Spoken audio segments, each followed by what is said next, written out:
Very much. Good afternoon, everyone. Thank you for joining us today. My name is Ginger Ruiz. I am the Senior Practice Director over AMS Workday Support, responsible for the delivery of your support.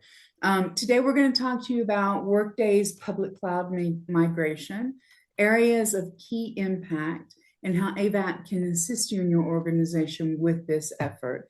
I think what you'll see is this is a very broad-reaching project. Has a lot of tentacles to it. And regardless of which way you choose to handle your migration, we will be here to help support you. So today with me, I have Matt Konecki and Brenda Robinson to talk about our project and change management approach, respectively, on how we would handle this issue, this initiative rather, and they will introduce themselves at the beginning of their sections. So we'll jump right into it. Again, my name is Ginger. I'm located in Arlington, Texas, and we can talk about the Cowboys at this moment if you want to.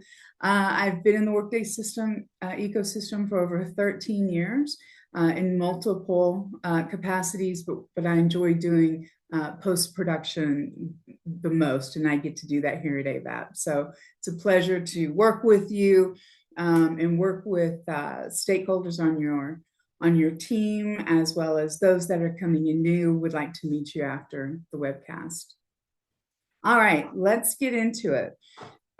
So in late 2023, Workday rolled out this initiative to move the clients from their private cloud to the public cloud. The reason that they are doing that is that the public cloud is Workday's preferred platform for hosting tenants and provides benefits such as near zero downtime during maintenance windows, establishing multiple availability zones for enhanced reliability, and faster time to value for improved performance and security. It also allows Workday to capitalize on the public cloud to expand functionality and feature enhancements, like primarily with Extend. So it does open the door for Workday to continue with their development. For clients currently on the private cloud, it is mandatory that you need to migrate to the public cloud per Workday. Workday is proactively reaching out to clients to choose their migration date. And we are just now seeing this with Avaap clients.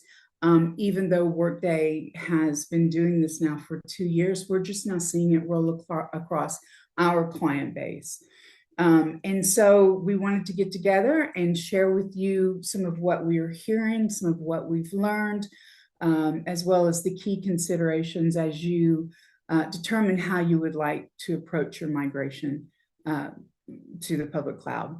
The need for project and change management, I can tell you right up front, cannot be overstated. You will see that project management and change management are really critical components to making this entire effort successful for you. There are very specific reasons for that. Now, the technical part, identifying integrations that are impacted by this migration effort, absolutely. We have tools that we utilize to help identify what may be impacted, but really it is the management of the entire effort is one effort, along with a very solid change management presence and activity will really help make a difference in ensuring that your migration is successful. And we're going to talk about those reasons why. So with the migration, what is going to happen? The end result is that your URL is going to change. So if right now you're in Workday Data Center 5, after the cloud migration, it might be Workday Data Center 105. It might be 110. You don't know. Workday will assign that to you at the appropriate part of the migration. And the way to know if you're on the public cloud or not, if you're not sure, is look at your current data center. If it's WD5 or WD10, one or two numbers, you're still in the private cloud. If it's three numbers, WD 110, WD 120, 130, that's public cloud. So if you see that, like that can instantly tell you private or public. And so if you're already in the public cloud, you're good. You shouldn't have to worry about any of this unless you have components of your migration that still need work. So other than that, that's the quickest way that you can tell. So what will be impacted will be any of your studio integrations where your Workday data center is hard-coded. Not all of your integrations probably have that, but you probably have some. So we are able to run a tool and detect which of those integrations have the hard-coded data center. This will also impact your single sign-on, your authentication, host names, redirect, IP addresses, endpoints, core connectors, RAS and APIs. So there is a whole host of critical touch points that need to be considered as you approach this migration process. Now, again, we can help with that. We have tools to run to identify those. But at the end of the day, any of your hard coding, any of your where you might have help text, maybe in benefits or on recruiting, that reference maybe your career site, or you might have some, bidirectional information. All of that needs to be looked at and it needs to be updated. So it is a broad reaching effort. Now we have found that there's not a lot of functional pieces in there, but there could be. And so even though some of the work that we're doing now is primarily focused on technical, there are some potential for some functional touch points, but we are able to look and identify those also. All right. So how we can help, and Matt and Brenda are going to go into details about this, but Avaap has put together a very holistic and programmatic approach to help you with this project. So it is handled like a mini, not an implementation, but it does go through the same phases as an implementation between plan, architect and configure, test, deploy. One thing I think is important to keep in mind is that this is not a series of migrations. This is not copying over of tenants. Your production tenant will be a new build of production. Now, again, there are tools that both Workday and of course Avaap have to help with that. But if you understand that this is not just refreshing your production tenant into a new tenant that sits on the public cloud, that I think is an indicator of the wide-reaching extent that this project can potentially impact. So it's important to look at all of these components holistically and address them holistically as one, rather than looking at just integrations or just this. Like the whole picture needs to be looked at. So we provide that programmatic approach along with a very solid wraparound for change management to help with all the vendor communications and all that coordination that you will have to put together to ensure that this is a successful effort. We can offer tools and templates. I mean, there are so many ways that we can help you be successful. But we did put this together as a programmatic approach to make sure we hit all of the points. Okay. All right. So at the end of this, we're going to give you some contact information if you'd like to reach out to me to talk about potential quotes, or maybe how you could use Lifeline hours, or maybe what our suggestion is based on your specific tenant. We're happy to help you through all of that. All right. So what are we hearing from our customers? We're hearing a lot of feedback, both from our customers and from the regional Workday user groups and other organizations that we stay in contact with. Mainly what we hear about as far as challenges go is, again, the project management and change management. Maybe the customer had not as such a robust change management support offering like we do. And so there was lack there. And that can impact you. And it did impact a couple customers because of the many vendors that this whole effort needs to be coordinated with. Some people might have 20 integrations and 5 vendors. Some people might have 20 integrations and 20 vendors, or 300 integrations and 60 vendors. So that whole testing process, there's an entire coordination component to that. And some of the larger vendor organizations, like maybe ADP, some of the bigger ones, sometimes they only test on certain schedules, right? And so you can't necessarily pick up the phone and say, hey, I need to test this on Friday. So there has to be a whole scheduling component there, as well as follow up with the vendors. As far as the planning goes, we have seen some clients that have planned only to look at the integration piece. They did not look at the functional piece. The timing was very constrictive, and it is, and Matt will talk about that. Or they didn't have enough internal resources to support all the testing. Because yes, you will have to test those integrations, but you're also going to need to make sure that you're running a parallel test, a payroll parallel, make sure your recruiting sites are accurate.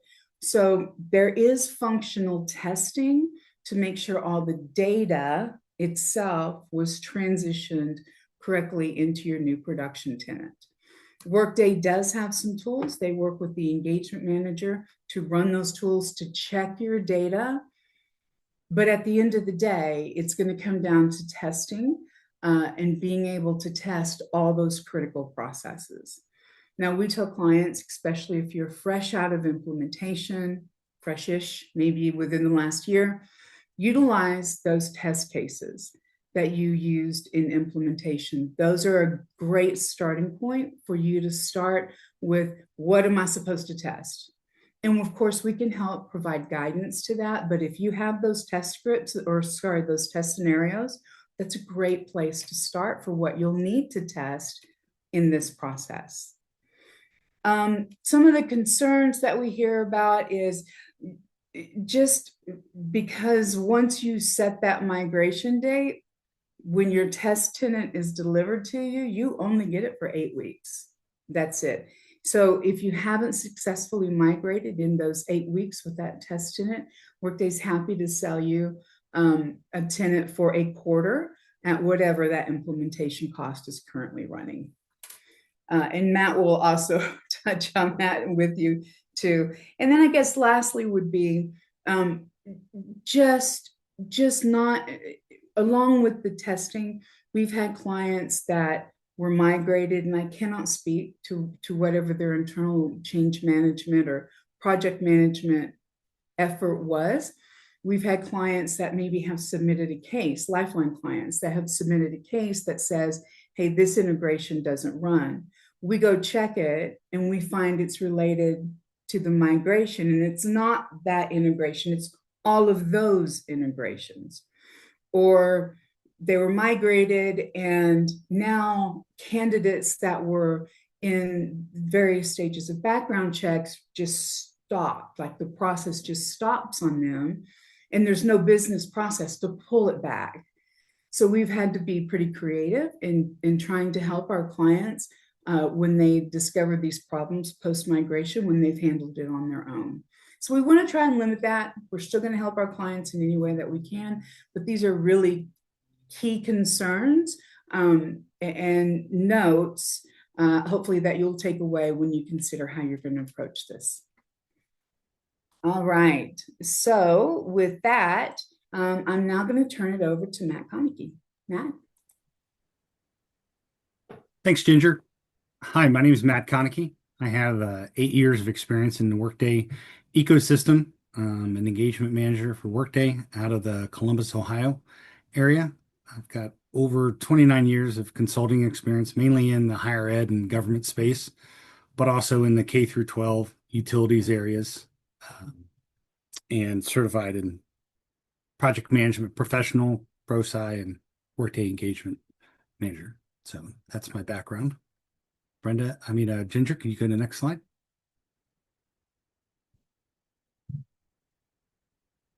And the next one. Okay. So one of the key things we want to do are the preparation, the project planning, and the project execution and support. The preparation we can do right now with our clients, confirming the migration date with Workday, or if needed be, get an extension to move that farther into the next year or calendar whenever it works best for the client. Reviewing the PCM related documents, webinars, and the customer checklist that is out there. The customer checklist has a lot of great details of what needs to be done before starting the migration. Signing the Workday PCM document, that actually does have some MSA adjustments in there since you're going to the public cloud instead of the private cloud. Knowing how long it may take legal review, that's a good thing to get in front of the legal department if needed. Engage with your support partner. Understand the full impacts of the new public cloud migration, and that this could actually impact production if it is not tested properly and all the identifying items had not been tested, validated, and confirmed that they're all working. This is actually going to be a new tenant in the public cloud. So it's just not like updating your sandbox or any other traditional tenants that you have. It is going to a full new address in the public cloud. So it is a major change for production clients. The other item is the project planning. So making sure we allocate the right resources for discovery, testing, change management. Make sure we are fully aware of what are the major events that are happening within that calendar year of when we're going to be migrating to the public cloud, such as open enrollment, W-2s, fiscal close for some of the higher education clients. When is the new school year? When are the new semesters? When do we need a lot of resources for those items that we would not be able to dedicate to a public cloud migration? Align on all the requirements and all the steps needed. As you can see in the next two different slides, these can be a very short time frame that we need, so we make sure we're aligned with who we need and what we need out of each of those resources. Identify internal and external stakeholders. Make sure that they're fully aligned of when we're going to be making the migration and the impact to them. And then making sure we have communication and readiness activities through the entire project plan. For the project execution and support, we'll follow the standard Workday methodology, going through the plan, architect, test, deployment, and production support, and then transition and project close. Can you go to the next slide there, please, Ginger? Okay, so this is what would be a 7-week deployment project timeline. As I've put a note down there, this is a pretty aggressive schedule and requires significant resource allocation because it is such a short time frame. So in the planning phase here, we would only have 1 week here, but that's where we confirm that we have all the pre-migration changes identified in the public cloud customer checklist completed. We'd have our project kickoff. We'd have our chained impact and stakeholder analysis. And then we'd already start drafting our migration cutover plan in that first week of the project. As you can see at the very top, we have highlighted where the testing tenant would be allocated for those 8 weeks for the free timeframe that Workday would allow us.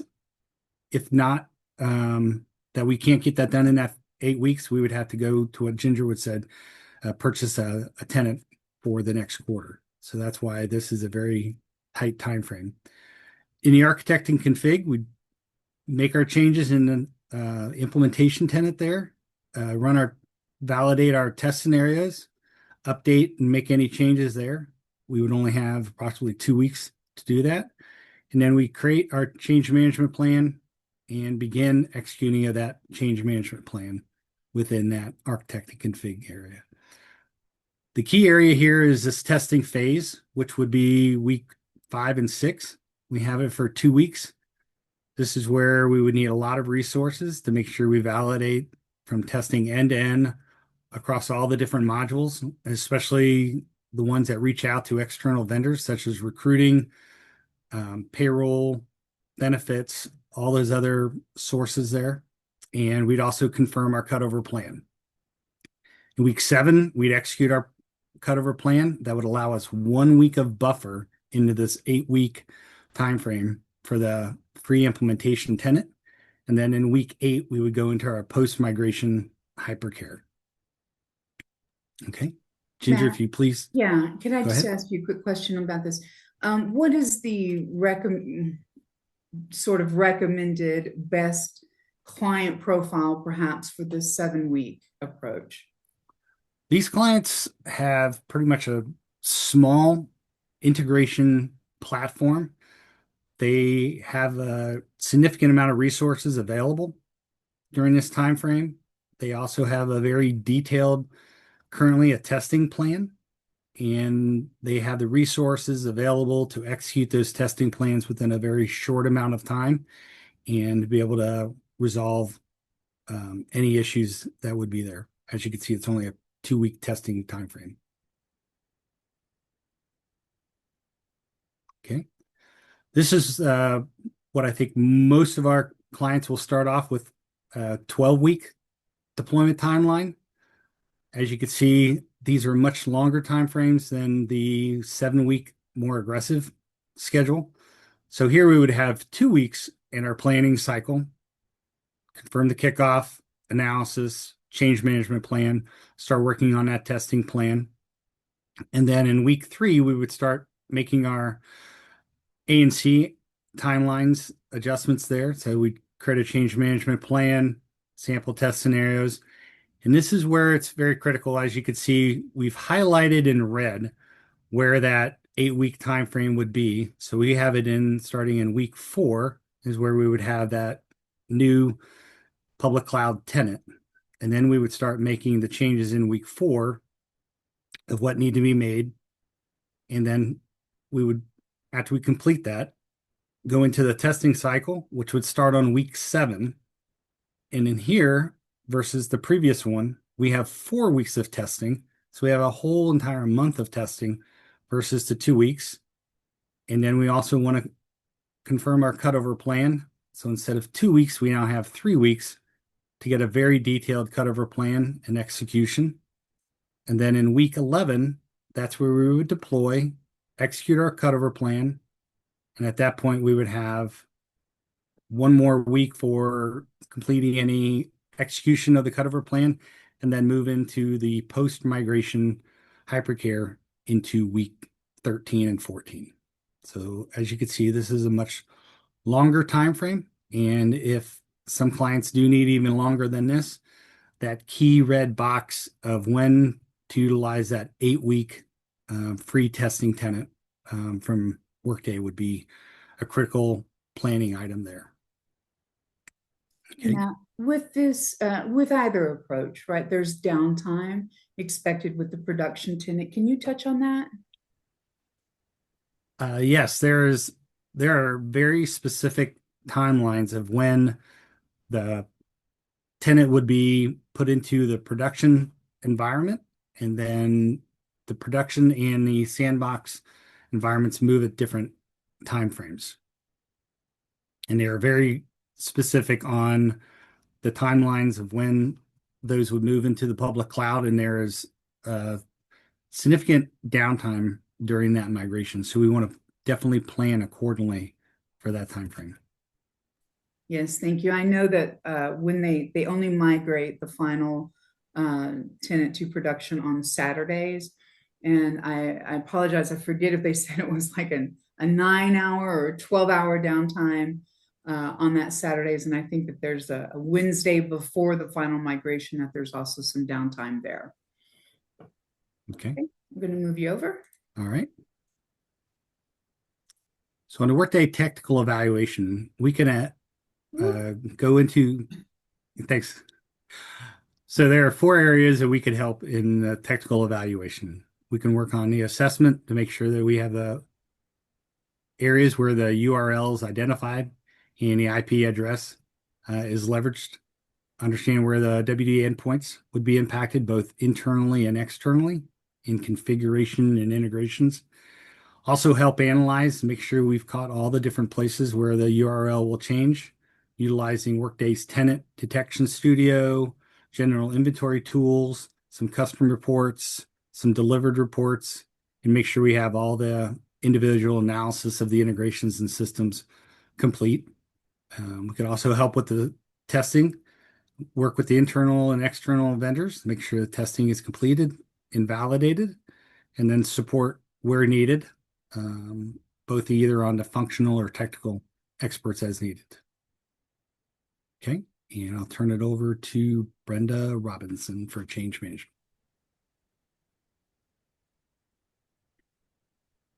Thank you, Matt. Good afternoon, everyone. I'm Brenda Robinson, Principal Consultant and Change Management Strategist for our cloud migration projects. I have more than 25 years of experience across multiple industries, most recently in government. I have 9 years of Workday, and I've successfully led strategy planning and execution of change initiatives across multiple Workday projects. I'm certified in change management, Six Sigma, Lean, and business strategy. Next slide, please. So I want to pause here. Can you go back, Ginger? I want to pause here and give you an overview of organizational change management. As you heard from both Ginger and Matt, integrating change management early in the process is crucial to ensuring success, both from a technical perspective, but also from the people perspective. As you know, change management focuses on people. So we want to make sure that we're engaging and aligning at all levels of the organization. We're identifying and mitigating any risks that may come up. And we do all of this to increase the adoption and preparation of your employees and your suppliers and vendors as we get closer to that migration period. Next slide, please. So here you see our Avaap change approach. Our approach is built on experience, but customizable to your specific needs. We truly put people at the center of what we do. As you can see from the diagram, we have four components: people engagement, assess and align, plan and activate, and measure and sustain. We take a people-centric approach, first and foremost by connecting with your organization and your teams to understand your vision for the project and what you want to achieve. Using that information, we start to do an assessment and alignment process where we want to understand what's changing, to what degree will it change, when it's going to change, and how. And then we want to understand for this project who your stakeholders are. So who will be impacted both internally and externally, and to what degree will they experience that impact. From our assessments, we use that information to build detailed and customized plans to support the change management activities throughout the project. And I want to say here that change management aligns very closely with the technical team to ensure that at every step of the way, we are aligned on our project plan and our deliverables so that when we get to go live, we have your people ready to go with all of the information, support, and resources they need for a successful migration. And then lastly, under measure and sustain, we keep our fingers on the pulse by using metrics to monitor progress, course correct, and of course, mitigate any challenges that may arise or any risks that may develop along the way. Next slide, please. So as part of our program to support the cloud migration projects, we provide change management tools and templates. As you can see here, this is an example of some of the templates that we provide to help make your transition easier. So under planning, as I mentioned earlier, we do a change impact assessment and a stakeholder assessment because we want to understand those changes. So what's happening today? What can your employees, vendors, or customers expect as a result of the change that's going to happen, and when and to what degree. And then our stakeholder analysis identifies all of those individuals or organizations that will be impacted by your migration to the cloud. But we take it one step further to identify the best way to share information and updates as we start to communicate and share resources along the way. Under readiness and engagement, we have customizable templates for both vendor, employee, and customer communications, as well as updates, action items, checklists, and go live prep materials to ensure that all of our stakeholders are ready. So as you can see in the examples, we have customized vendor and employee announcements. We have system update information and frequently asked questions, and our FAQs are customized by stakeholder group. We also provide your team with frequent updates on project statuses. Countdown to go live. This is important because it provides information and action items that people need to know or do prior to go live. And then we also provide a day one checklist for our vendors, employees, and functional areas to make sure that they are tuned into specific things that they need to do on day one to validate that everything is working as expected. Next slide, please. And then lastly, I know you all know from your Workday experience that a one-sided implementation or migration does not guarantee success. So to be successful, we have to address both the technical side or system side and the human side or people side. Bringing the two together helps to increase adoption, but it also makes sure that we are aligned on our activities and bring that bridge together to increase our success for the project. Again, we encourage you to consider change management and integrate change management into your project process early so that we can align effectively with the project team in each phase of the project. Next slide, please. And I'm turning it over to Ginger. Thank you so much. Thank you, Matt and Brenda. I appreciate the information. It is a lot of information to digest.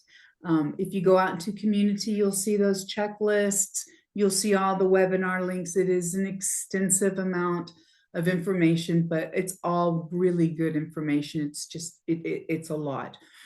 So of course, Avaap is here. We can help you do the heavy lifting. Anything from help providing staff augmentation to help run the test and produce results for your sign off and review, all the way to, again, the programmatic approach. So here's our contact information, this AMS operations email. Please, if you are a current customer, do not send any sort of case information to this address, but you can use this email address to contact AMS leadership. We'll see that. Or you can email me directly. You can also give me a call or text. Either way, I'm available. So we hope this has been helpful. We hope it gives you some context around really what all is involved, how we approach it, and then what we hear from our customers that have been through the migration, or in some instances going through it. So with that, we're ending about 10 minutes early. So happy to give you that time back. When marketing ends the recording, I'm available. I'll just stick around to see if anybody just wants to say hello or has any questions. And I'll be happy to meet you, talk with you about anything you like after the webinar. Okay. Vanessa, Alana?